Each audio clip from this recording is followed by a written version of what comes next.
Hi guys, it's Noah here, and today I'm going to be telling you how to produce metal in GarageBand. So if you're like me, you're kind of low budget, you don't have enough money yet to buy all the really cool, expensive stuff you want. So I'm going to teach you a few tips for if you just have GarageBand.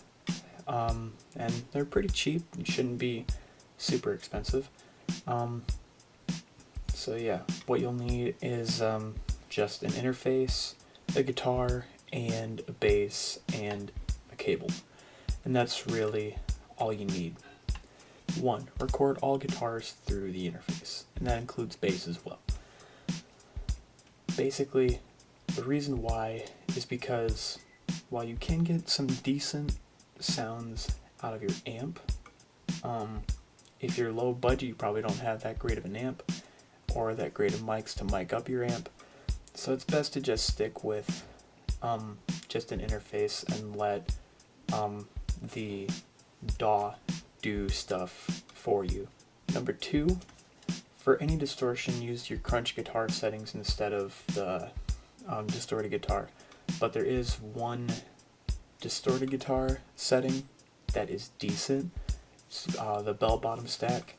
You just want to EQ the higher end out, because that creates a lot of string noise and it just does not sound good.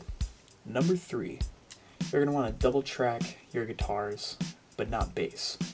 You're going to have one guitar for your high end and one guitar for your lower end.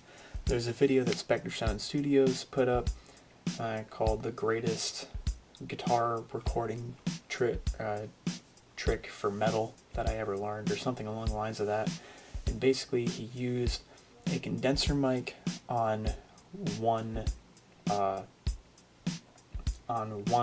speaker of the cabinet, and that was kind of like his high end or his dark tone. And then he had another mic slightly off center of the cabinet, and that was his bright mic. That was his low end guitar. And so I've been using that for all of my recordings since I heard about that, and it just sounds great. Number 4, for drums, you're going to want to use heavy drums. In some circumstances that might not be the case, but if you're recording metal, that's probably going to be your case. Number 5, it's okay to copy and paste. You don't have to record everything. While you can, in order to kind of train yourself for what is actually going to happen in a studio, if you're just making demos, which is what this video is about. It's about producing metal in GarageBand for demos, not the actual thing. It's okay to copy and paste. Number 6, for your bass, you're going to want to use Hi-Fi DI, and it just seems to cut through better in my experience. And you can combine like the amp tone and then the DI box tone. You don't need a DI box to record your bass, by the way. It just has kind of like a direct box tone all set up for it. So that's like the dry sound. And yeah, Hi-Fi DI, at least for me, is the way to go for bass. And last but not least, number 7. Vocals can be one track. Just make sure that they're loud enough.